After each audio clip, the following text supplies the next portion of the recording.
hindi miyembro ng Intelligence Service ng AFP ang mga namatay na sundalo sa sagupaang naganap kahapon sa Quezon. Ayon kay ISAF Chief Major General Eduardo Ano, mga peking ID ang nakuha sa pinangyarihan ng labanan. Bukod dito, sinabi pa niya na hindi nag-i-issue ng ID ang ISAF.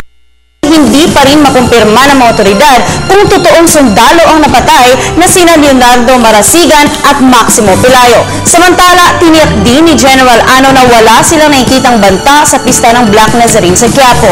Sinabi niya na magpapakalat din sila ng mga miyembro ng ISAF sa pista ng Quiapo upang matiyak ang seguridad ng mga deboto.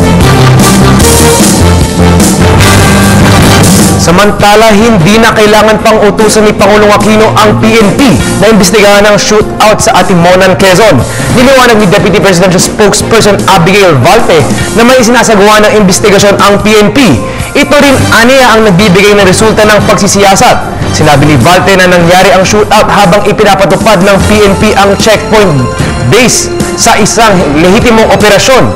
Ito ay matapos mabatid na may isang armadong grupong tutungo sa Manila upang maghasik ng karahasan.